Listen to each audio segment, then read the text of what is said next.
Hey, you over there. Yeah, I see you. You're thinking about starting your own podcast, aren't you? Well, if you haven't heard about Anchor by Spotify, it's the easiest way to make a podcast with everything you need all in one place. Let me explain because I have some experience here. Anchor has tools that allow you to record and edit your podcast right from your phone or computer. When hosting on Anchor, you can distribute your podcast on listening platforms like Spotify, Apple Podcasts, and more. It's everything you need to make a podcast in one place. And best of all, Anchor is totally free. Yeah, that's right. You heard me. Totally free to record, edit, and distribute your podcast. It doesn't get any better than that. So download the Anchor app or go to anchor.fm to get started.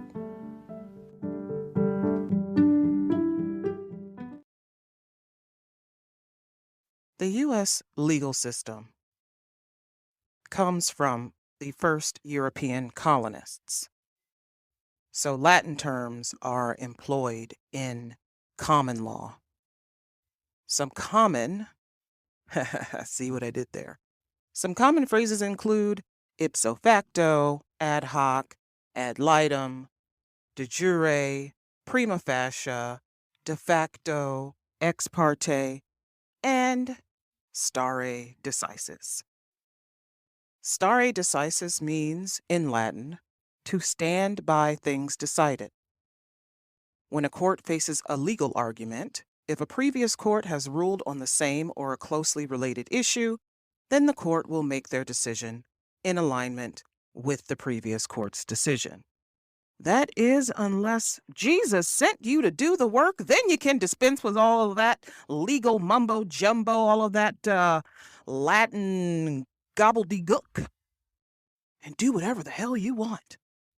I've got some explaining to do. Let's get into it.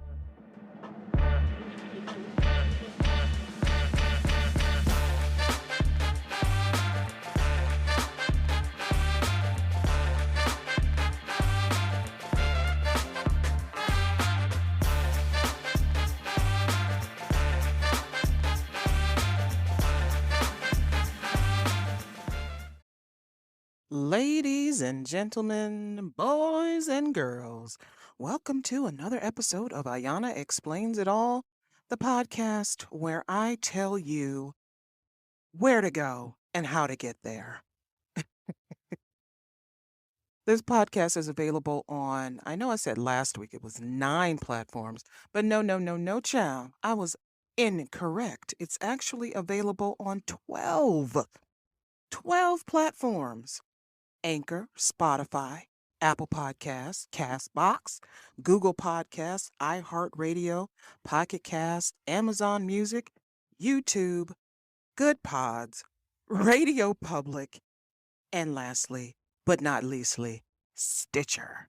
So like, rate, review, subscribe on your favorite platform. I always have the hardest time saying the word subscribe. Like, my gosh, my tongue gets very tired. So subscribe. So you can be notified of when a new episode comes out. And you can get your listen on, your stream on, and listen at your leisure for your pleasure or displeasure once you hear what I have to say. And make sure you tell a friend, a loved one, or a family member about this podcast that you heard. Turn them on to the podcast. Let's get started. So, what I told you guys was going to happen, happened. That's usually how things work with me. I say something is going to happen and it happens. No, I'm kidding. We knew it was going to happen. We knew it was coming because some loving soul at the Supreme Court leaked the early draft of a decision in Dobbs versus Jackson with Justice Samuel Alito as the main writer, and of course, Justice Sonia Sotomayor for the dissent. They finally kicked Roe v. Wade to the curb. They've been working on it for decades, even though in their confirmation hearings, Alito, Gorsuch, Amy Coney Barry, that other guy, that Kent Clark looking guy, Brett Kavanaugh. I can never remember his name. And you know why? Because he is unremarkable, in my opinion. I know he had that controversy during his confirmation hearings. There were credible allegations of sexual assault committed against him. But I can't remember his name because he's just so unremarkable. He is not a memorable person. Him and Neil Gorsuch, like, who are these people?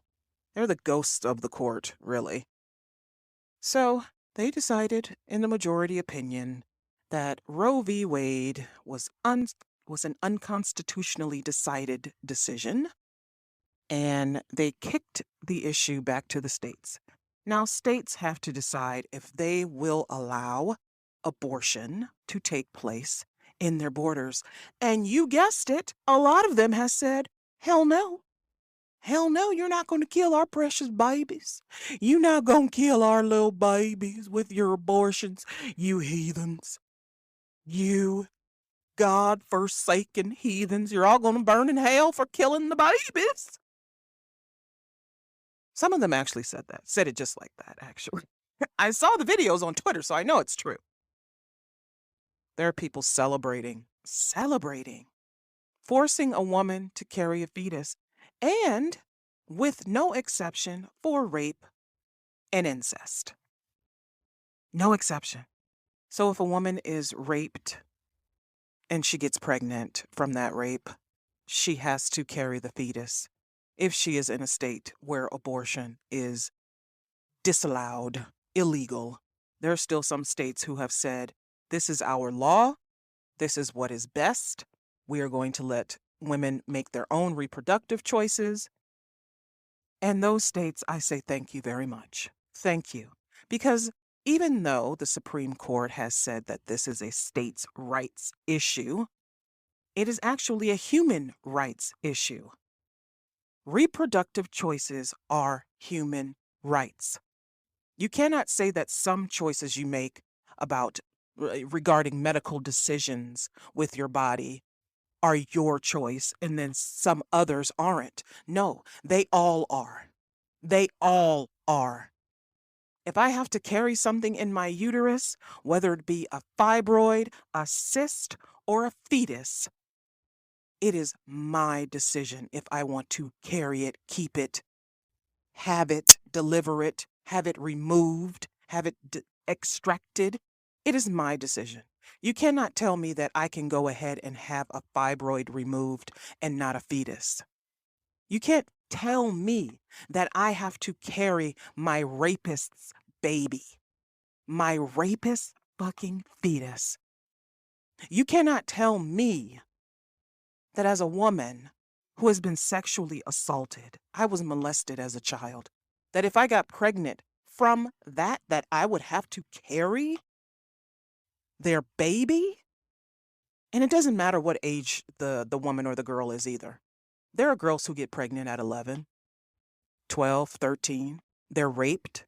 They're sexually assaulted by family members. And now those girls will be forced to carry that baby to term. And what do you think is going to happen to the baby after that? Because a 10-year-old can't raise a child. You know, I've been watching old episodes of Unsolved Mysteries, the old show, hosted by Robert Stack with that amazing, deep, haunting voice. And many of the stories, like at least once an episode, is a story of children who were, I won't say not wanted. Some of them were wanted, but children who were placed for adoption and they're looking for their birth parents because the adoption happened in a way that was kind of scandalous. Babies were stolen from their parents, or they were abandoned. Parents who were poor and couldn't raise their children. They didn't think they could raise their children. They didn't think they could provide a good life for them. Left their children, left their babies on doorsteps, left their babies in the woods. These people found a baby in a cornfield. And then the babies, they grow up and they're older and they want to know where they came from. They want to know their history, and they're using DNA analysis, and they used unsolved mysteries to tell their stories. And then people recognize the story, and before you know it, they're reunited with their family members. But the stories are so sad. The stories are sad. A lot of them are the babies were just, the families had too many kids and they couldn't take care of them. Or it was the Great Depression and they couldn't take care of them. Or it was before World War I, and it was people were poor. Farmers, they were poor, they were impoverished. They couldn't take care of their babies. And so they just left them. That's what's going to happen. That's what this decision is going to lead to. That's what Dobbs versus Jackson has created now. It's going to create an influx to the United States of unwanted babies, not a reserve of babies to be adopted lovingly. No, it's going to be a reserve of babies languishing in the foster care system. Because the one thing I've noticed also on these old episodes of Unsolved Mysteries is that there were large orphanages in every state that just housed hundreds of children. And some of these children were treated badly. Some of them were not adopted. Some of them ended up being in multiple foster homes. That's what's going to happen. That's what's going to happen. Birth control and abortion made it easier for women to decide if they wanted to have a baby, when we wanted to have a baby.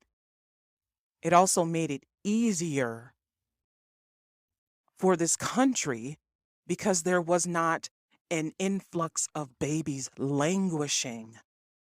just languishing in state care.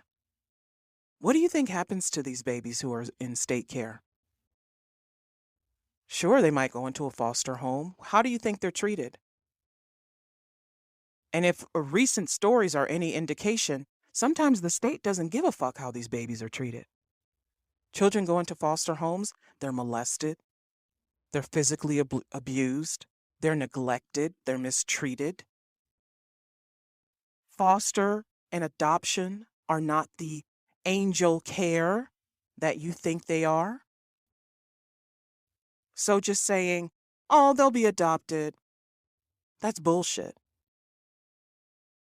Are you going to adopt a child? All these women who are on TV, who are in the news, who are, writing their impassioned pleas against abortion, are you going to adopt? Are you going to foster?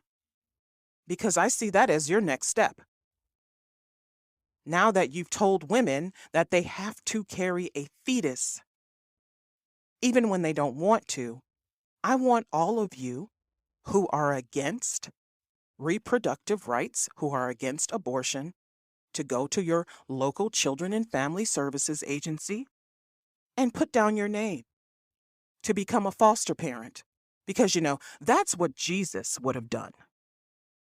Jesus takes care of people. And I say takes because according to the Islamic tradition, he is still living. He's not dead.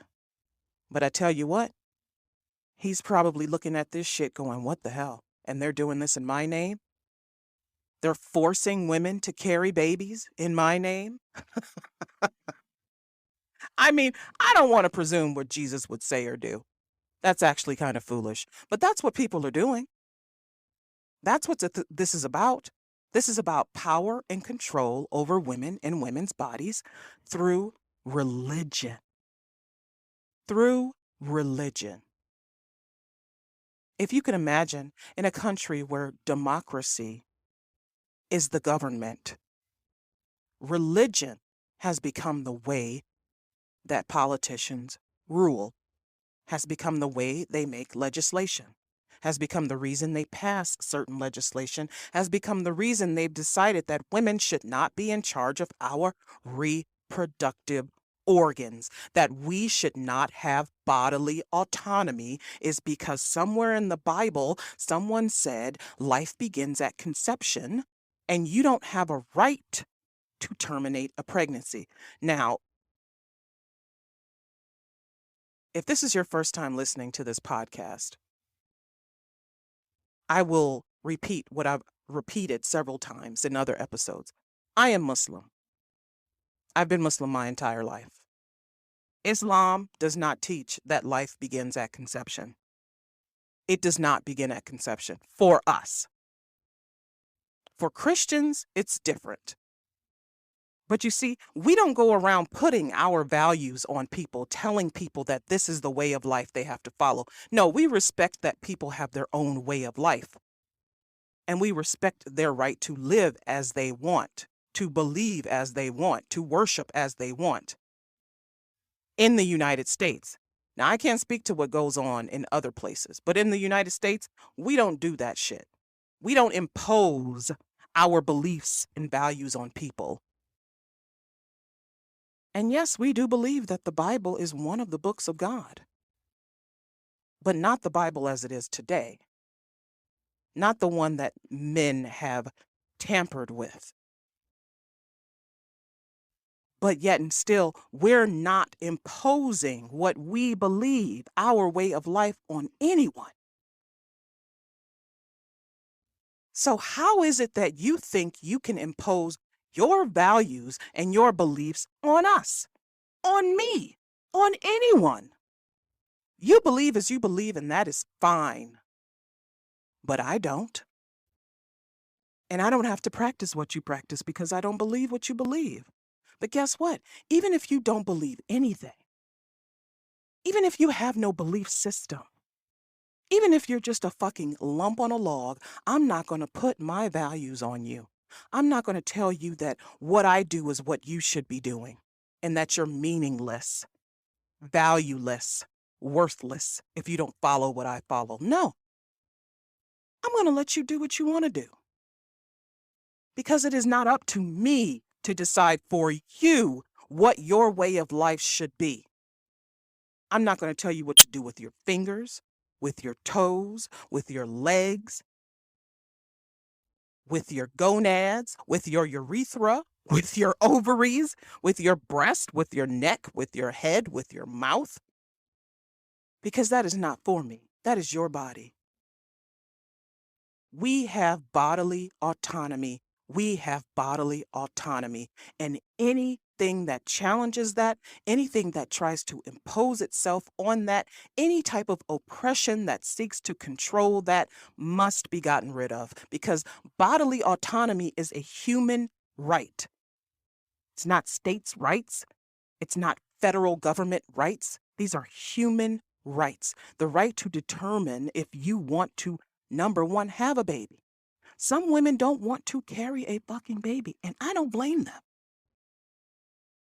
If you're a Black woman in the United States of America, I did an episode on this a couple weeks ago about the Black maternal health crisis. If you're a Black woman in the United States and you're pregnant, you should be very scared. You should be scared because the Black maternal death rate is extremely high. It's so high that Black women dying during birth, after birth, while pregnant, it's an epidemic. So much so that the federal government has taken notice of it and has put forth an initiative to help deal with this crisis, even though it's been years. This has been going on for years. Black women are dying while giving birth at a rate higher than any other group of women in this country. And what the Supreme Court has done is to tell women that you have to carry this fetus depending on what state you live in. We're going to let the states decide if you get to have bodily autonomy. We're going to let the states decide if you have to keep a fetus or not. We're going to let the states decide. You're going to put a state, each individual state, there are 50 fucking states in this nation. And you're going to put each and every one of them in charge of whether I have to carry a fetus? No, no, no, no, no, no, no. The answer is no. The response is no. We are not going to allow this to happen. And if you think women who are, I don't care what you call it, pro-choice, for reproductive rights, for reproductive justice, if you think we're going to sit down and take this, you are sadly mistaken. You're stupid and mistaken. I don't care about the legal jargon, the constitutional argument here. Stare decisis, as I put in the introduction, says that you follow precedent. In their Supreme Court confirmation hearings, these justices said that Roe v. Wade is the law of the land. It is the law of the land. It is precedent. It is precedent. That means in the following decisions, the following cases that come up that deal with this issue, you go with Roe v. Wade. What did they decide in Roe v. Wade? That a woman has a right to privacy that is included in the Constitution, that it is constitutionally protected right to privacy. Every decision that comes after that follows this decision. But suddenly you decide, oh, we're tired. We don't want to do this anymore. We're gonna change the words here. We're gonna rearrange some things here so that we don't have to follow stare decisis for Roe v. Wade. Yeah, that's what they did. Alito decided that stare decisis did not protect Roe v. Wade. In his confirmation hearings, Justice Alito said that it is a precedent that has now been on the books for several decades. It has been challenged. It has been reaffirmed. All true, very true. When the senators asked him if he would move to overturn the decision, he said, no, it's an important precedent. He talked about stare decisis at his confirmation hearings. But then in his decision, Dobbs v. Jackson, he stated that Roe v. Wade was on a collision course with the Constitution from the day it was decided, comparing it to the Supreme Court decision that upheld racial segregation laws. He said, stare decisis is not an inexorable command, he wrote. He said, when properly applied, stare decisis means that Roe should be overturned and not upheld. While he respects precedents, the court erred in deciding Roe v. Wade from the outset so that it's not precedent, is essentially what he said. He called Roe v. Wade, the decision, an egregious one. Remember what I said about Roe v. Wade. It wasn't about reproductive rights so much as it was about the right to privacy, that women had a right to privacy to determine to terminate a pregnancy. That your decision to do with your body what you want is private, up to you, not up to the state. The state could not get in the way of women deciding what to do with our sexual organs. And in striking down Roe v. Wade, the court has said, no. The state can absolutely tell you what to do with your sexual organs. I mean, come on. It's literally one of only two things the state can tell you what to do about medical decisions. The state can keep you from terminating a pregnancy, and it can also keep you from terminating your life. Chemical suicide. Remember the assisted suicide stories from the 90s with Dr. Kevorkian? He was assisting people in ending their lives because they were terminally ill, or hell, they were just fucking done. You can, however, decide that you don't want to take life-saving medication. With the advice of your doctor, you can end chemotherapy, you can forego surgery, you can die a natural death. But if you want to end your death early, like I don't want to wait till the bell rings. I want to get out of class now. If you want to get up and walk out, no, you can't do that. You got to wait till that bell ring. Then you can leave. Why is the government involved in any of these decisions? Why is the government involved in when and if a woman has a baby? Because there aren't enough babies in the United States. There are people who want to adopt babies. There aren't enough babies. People don't want toddler, they don't want, school-age kids, teenagers. No, they want babies. They want fresh out the womb. They want that, amniotic shit all over them. They want those babies, the slimy ones. They want the slimy babies. They don't want teenagers. There was a show on A&E about adults adopting other adults. I thought, wow. That is something else. That happens. That happens. It's wild. The things that people do. Can you imagine? Can you imagine people doing things? Gee whiz. Where do they get the nerve? All right, we have free will. We have autonomy. We have self-determination. What makes you think you can decide anything for me? People want small government out of their decisions until it doesn't serve their interests. And then they want big government in their decisions, government in their business, government in their bedrooms, government with a probe up their ass looking at what they're doing up there. It's fine if you think life begins at conception. But if life begins at conception, why doesn't child support? But no, that doesn't make sense. No. Again, it's only how and when it serves your interests to find that life begins at conception. It either legally begins then or it doesn't. And then all rights that begin at life begin also. All rights and entitlements begin also. You can't claim a fetus on your tax return. You can't give a fetus a social security number. You can't put a fetus as a dependent on your tax return. But shouldn't I be able to?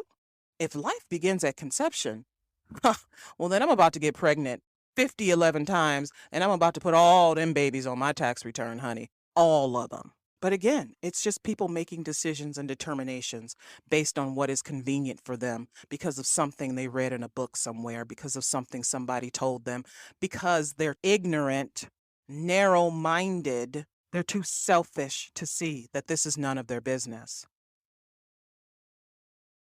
There are millions and millions of fucking people in the United States of America. So what? There are a few less white babies. Oh, that's what it is.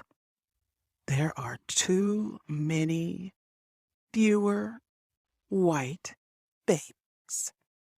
There you go. There you go. Back in the, I want to say it was the 40s and 50s,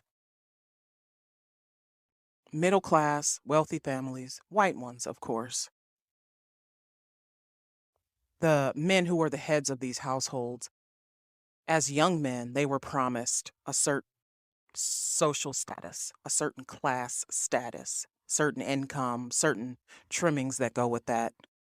You graduate high school, you go get a job, or you go to college and you get a career, you get a wife, you get a house, and you get to sit atop a certain class in the United States. That's theirs. That was promised to them. That white picket fence, the dog, the 2 kids, the whole Leave It to Beaver scenario. Or remember from Revolutionary Road, April and Frank, what they had. Their nice little house in their nice little neighborhood in their little state of Connecticut. That's what they were promised. They're promised that. But they were threatened by immigrants. Not just any immigrant, by the way. No, Asian immigrants, African immigrants, Black people, more specifically, Black people who were descendants of slaves, who went to college, who became the same doctor that their white counterpart became, who became the teacher or the nurse, who became the lawyer, the Supreme Court justice, suddenly, and then there was affirmative action in hiring and in education. And suddenly there were these other people who didn't look like these white people competing with them for jobs. But wait a minute, no, I was promised this job. This job is supposed to be mine. When I was younger, they would say, when I was younger, somebody told me that this would be mine, that I would be able to get a house and a car and a wife and kids and live a nice, cushy, long, happy life in the suburbs. But if you're bringing these Negroes in here, if you're bringing these Asian people, these Chinese people, and these Indians, and you're bringing them in here, they're stealing our jobs. Mexicans, the Latinos are coming in here, taking our jobs and taking our women.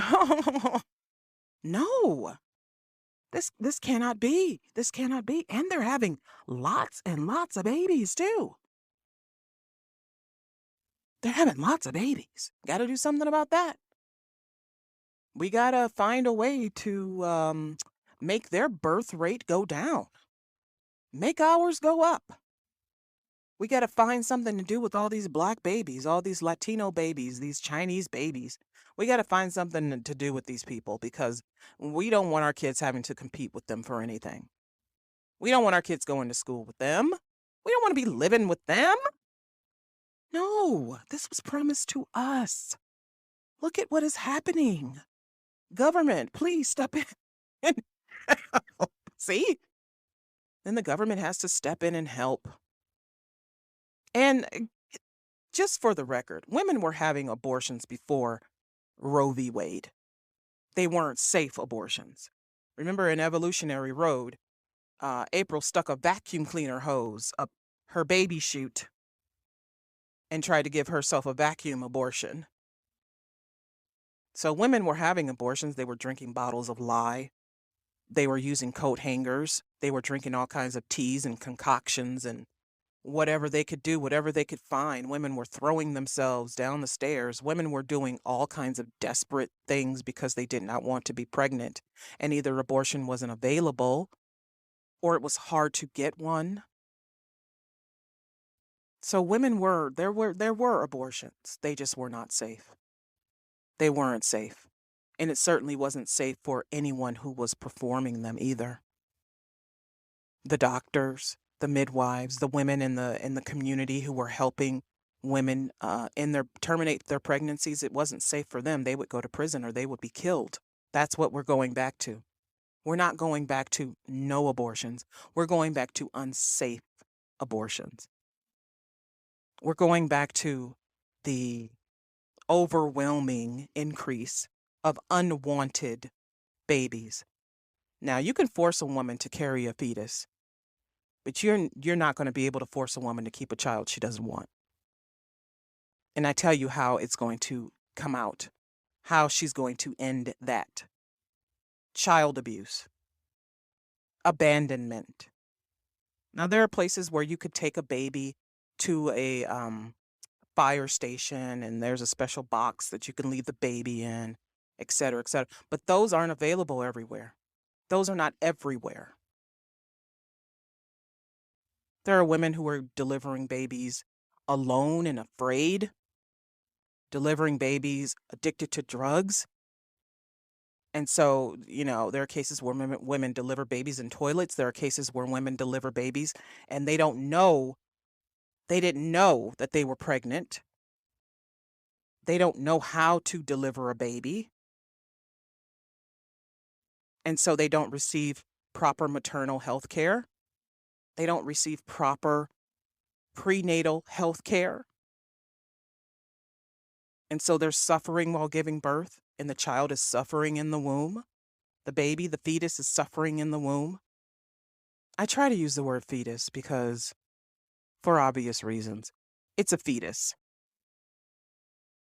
People will say baby, but it's really not a baby until it comes out of you. You don't know what the hell that thing's going to be until it comes out. I'm not trying to be funny, but you really don't know. You don't know. You can see all the sonograms and the 3D sonogram. You can see all that shit. You still don't know that you're going to be delivering like an alien baby. Like in, what was that show I watched when I was a kid? V. Remember that show V? When the girl, she got pregnant by the alien and she delivered 2 different babies. One was like a normal human baby and the other one was an alien baby, and it came out and it was all green and she was screaming on the operating table. That baby was like, blah, blah, blah, blah, blah, blah. Lord have mercy. I don't know that I watched that as a little kid and that had me in stitches. That baby came out like, blah, blah, blah, blah, blah, blah, blah, blah. Sorry. Oh my gosh. But yeah, but that's what a lot of this is about, is that there aren't enough nice, tidy, white human babies. The birth rate of white people has gone down so much. And why? It isn't just because they don't want to have babies. The United States does not make it easy to raise a child in this country. Daycare's hella expensive. It is very expensive. And then you want your kids to go to a good school system. You don't want your kids attending schools that are dilapidated, run down, where the teachers are disengaged, where the students are violent and uninterested. You want your kids to go to a school in a nice area. That costs money. Or you want to send your kids to a private school. That costs money. Kids have to participate in sports and other activities. That costs money. Everything having to do with raising a child in this country costs so much money. And if the jobs that these people were promised are not there, they're not going to have babies. They're not going to raise kids if they're poor. Now, sure, there are people who they're perfectly fine being impoverished and having a baby. If that's what you want to do, fine. And there are people who will sit in poverty for generations. They're raised in poverty. Their kids will be raised in poverty. Fine. But then there are also a lot of people who are looking at this like, no, I don't want to be poor with a child. I want to provide a good life for a child. So I'm not going to have a baby until I can afford to have a baby. And maybe that time never comes around for them. Or maybe you're doing well and suddenly you're not, and you're like, no, we're going to have to put having a baby on hold. And before you know it, it's too late.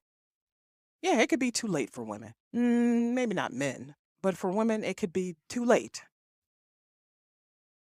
The United States does not make it attractive to procreate, to produce, to give it a child. I am still of childbearing age, although I am later later on that end, I could still have a baby. I could still carry a fetus now. But there's no way in hell I would ever have another baby. I would never give another child to this country.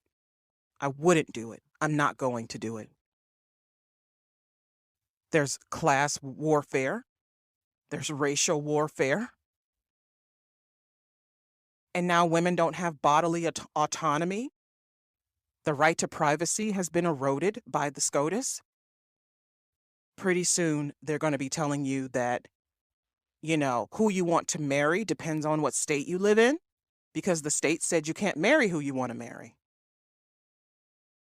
If you want to use contraception, that's going to be something that they're going to decide. Again, well, the state can say what contraception you can use. Are you fucking kidding me? But this is what the SCOTUS has done. And this is why, for me, even though it has been several years since I've bothered to celebrate, the 4th of July is canceled for me. It been canceled, okay? I stopped celebrating the 4th of July a few years ago. I really was fed up after 9/11 because of the way Muslims were treated by this country, by the government, by the people. But then I warmed up. I warmed up to America again when President Obama was elected. I had that fever, honey. I thought, yeah, hope is back. Big on hope, up with hope, down with down with. And I was happy to be American. I thought, oh, we have a black president, things are going to be better. Oh, look, the ACA, the Affordable Health Care Act. Oh, America's on the upswing. Progress, progress, progress. I was in love with this place. Oh, this is great. Everyone's getting along. Everything's wonderful. But it wasn't.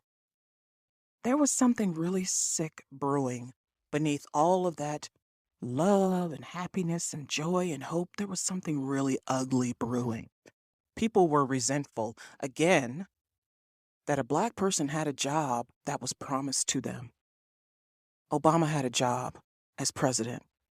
He wasn't supposed to because he was black. And there are people who are like, oh, but I voted for him anyway because I didn't like the alternative. I voted for Obama. I voted for the black guy. And look what he did. Well, I have no idea what he did. That was wrong. What did he do that was wrong? He improved this country so much. People loved him all over. He won the Nobel Peace Prize. He won the Nobel Peace Prize. You don't win that for doing nothing. You don't even get nominated for that for doing nothing. People loved and respected this country. People wanted to be here. They wanted to come here. They wanted to live here.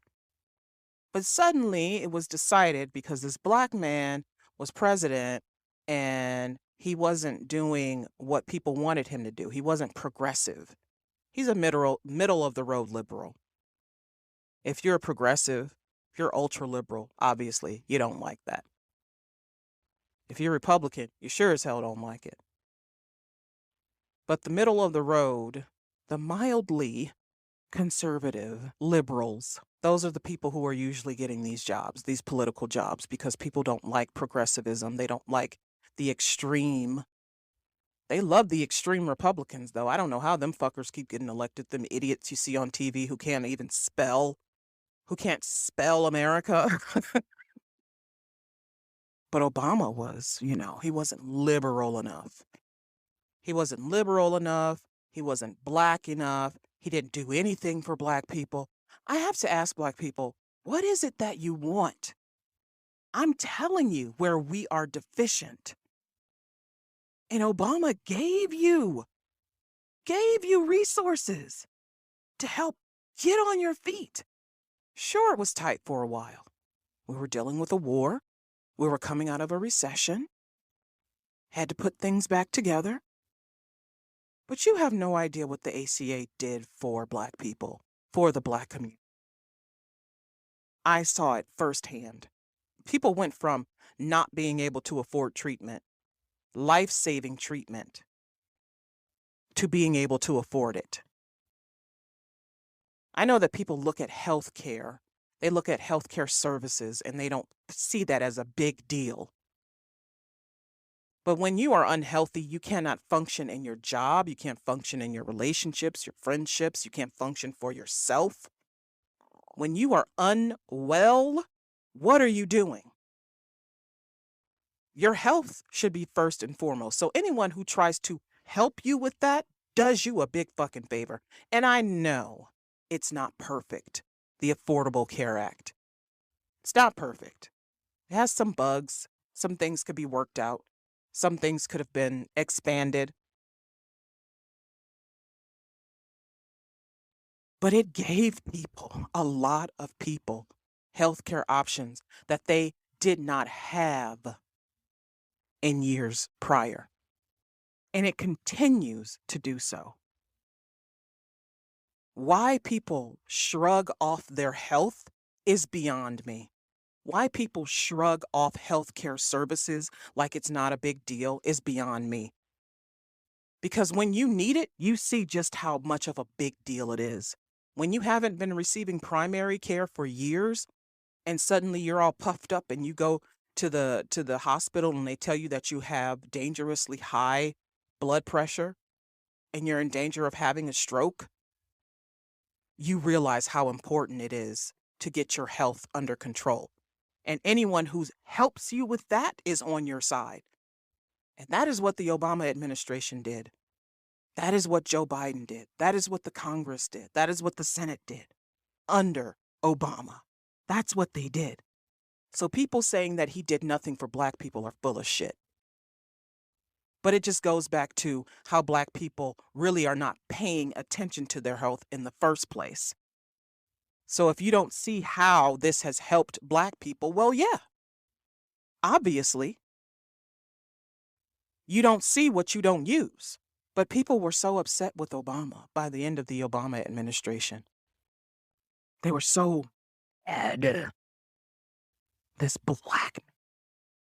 Oh, and you think we're going to elect a white woman after that? You think we're going to elect a woman after that? Hell no. We don't like Hillary Clinton. We don't like her. What she did with her emails when she was at the State Department? Benghazi. They were so over it. But all these white women went out, voted for Donald Trump. Yeah, they're the reason why he became president. White women voted overwhelmingly for Trump, pushing him over the line that he needed to get past to become president.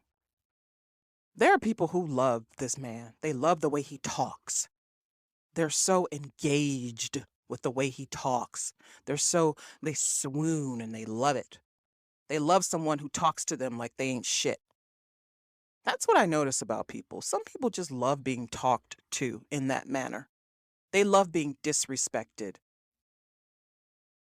They love being talked down to. They love to be patted on the back a lot. They love to be placated. They love to be condescended to. They love it. Because that's what he does. He's an idiot.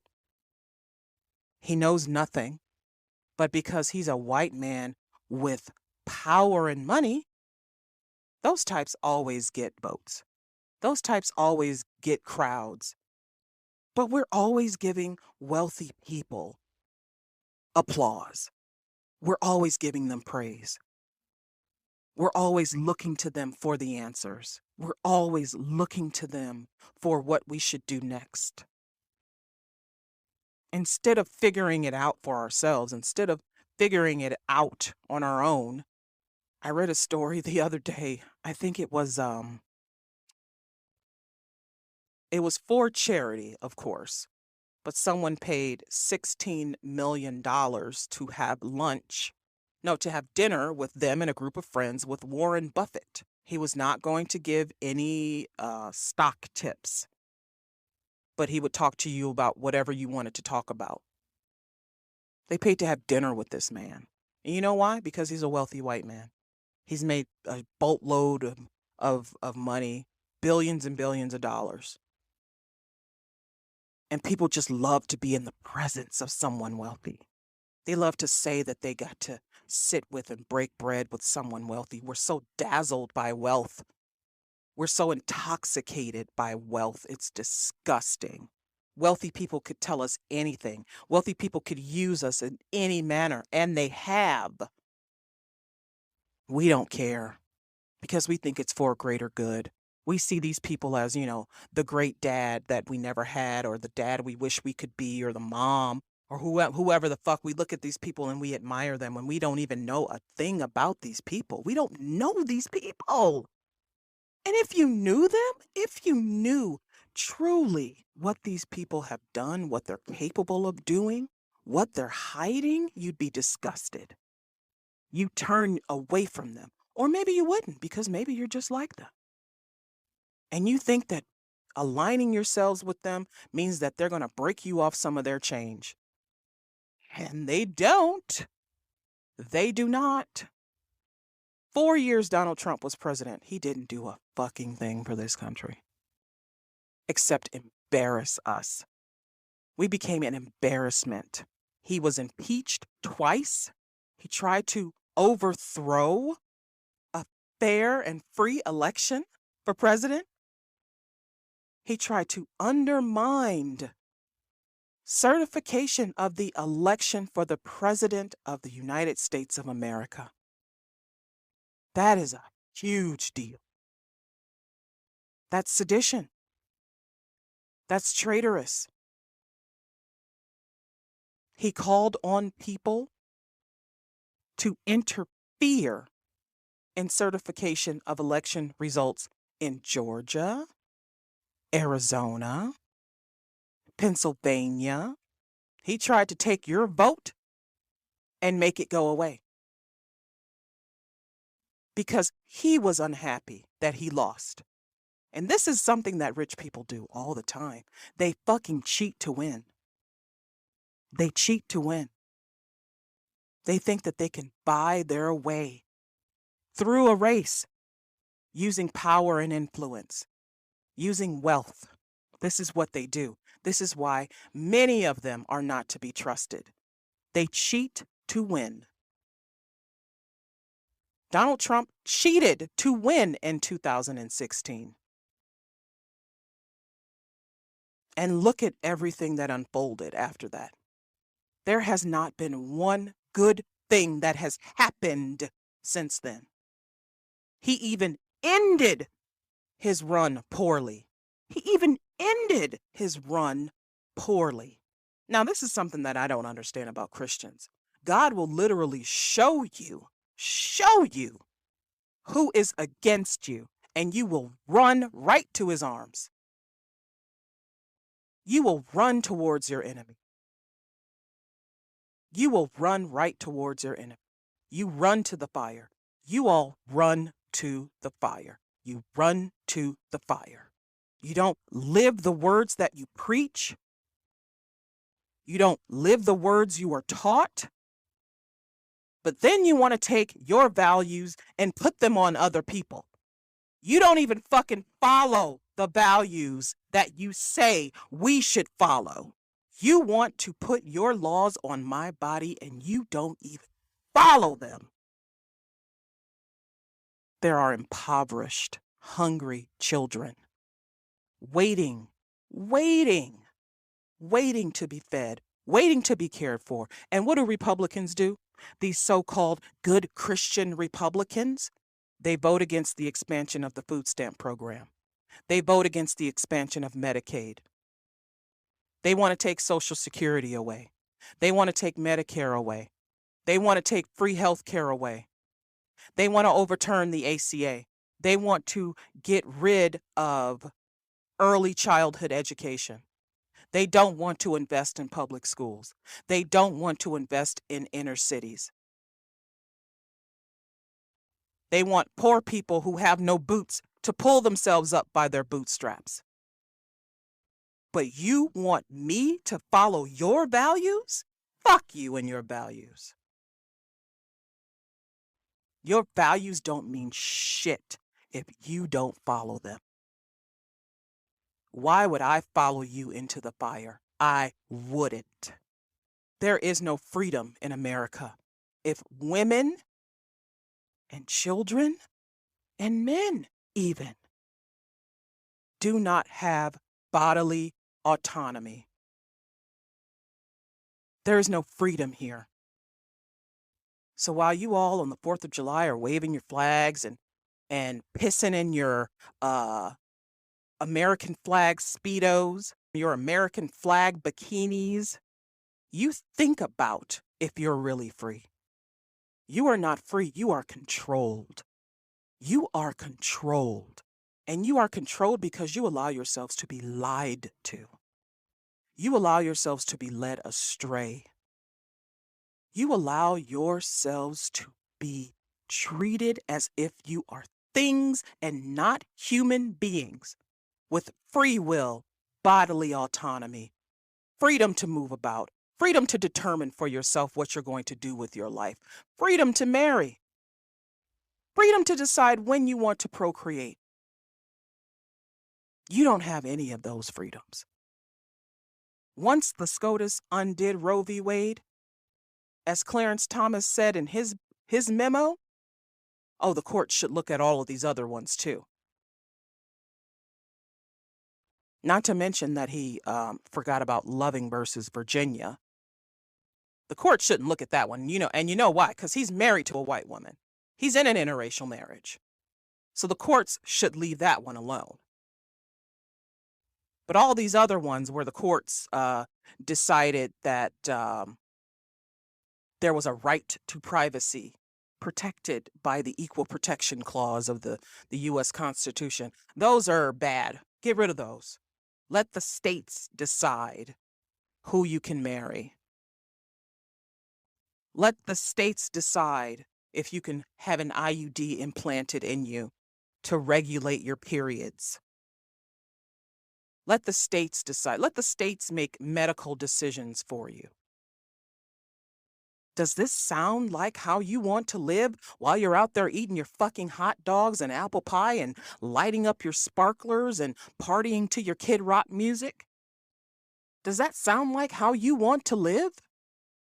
You want the states deciding who you can fuck when you go home? No, you don't. I'm telling you that you don't.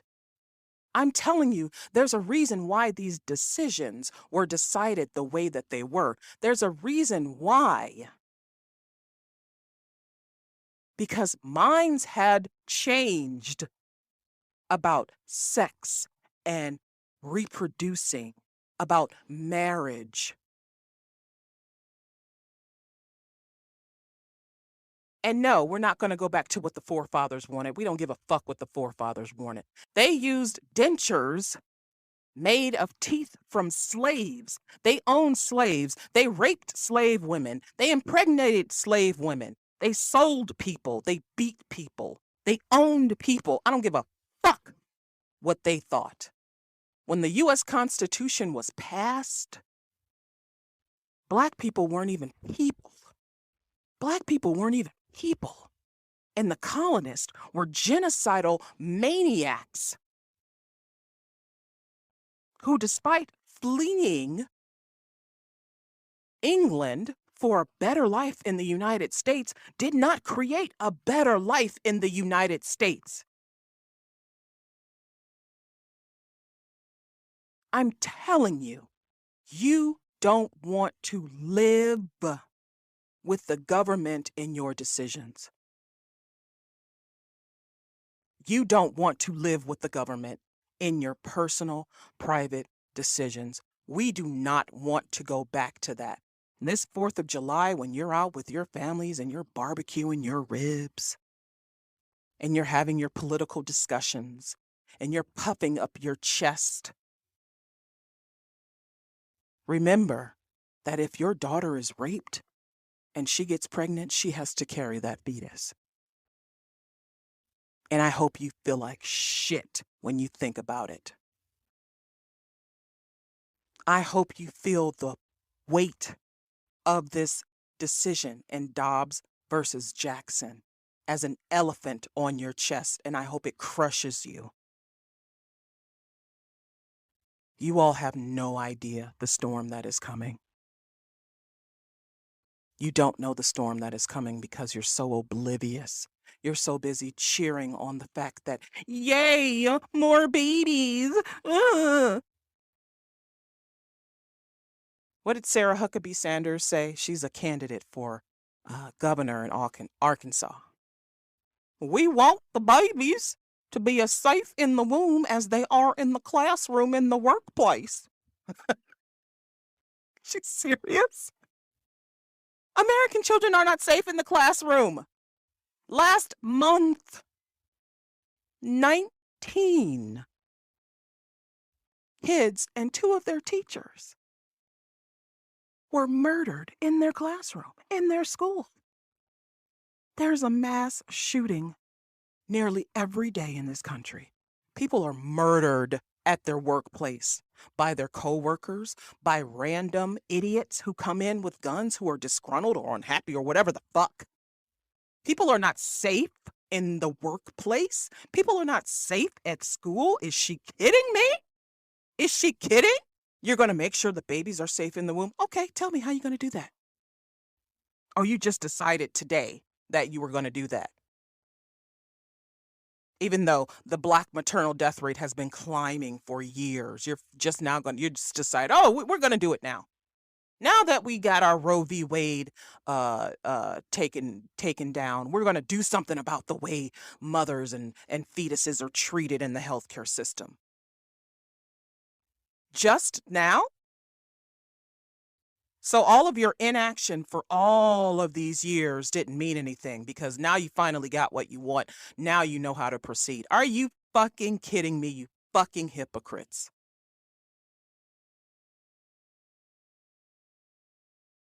I pray nothing but hell for you people. Nothing but hell. You've watched as women have died giving birth, as women have died while pregnant, as their babies have been born premature, dying in the hospital, as women have faced racism in healthcare. You've watched and done nothing because it didn't serve your interest to protect minority women. It didn't serve your interests, and it's not going to serve your interests now.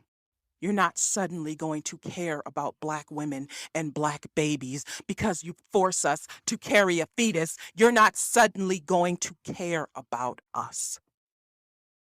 There is nothing to make you care. You're only concerned with people who look like you. You're only concerned with babies who look like your babies. You're only concerned with putting more of you out into the world because the statistics have shown you that your people are on the decline. And the only reason for that must be abortion. There can't be any other possible reason why there's a steep decline in the white race in the United States.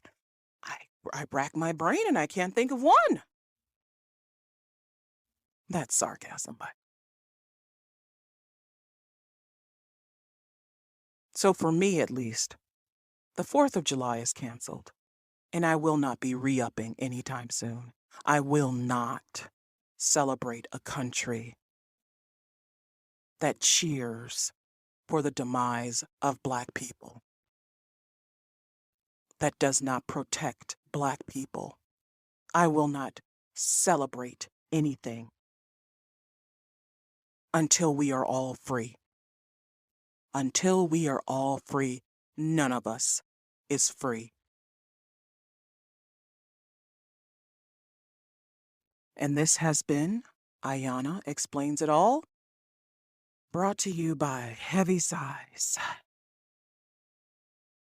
Facts and figures, enlightenment, and a few F-bombs. Take care.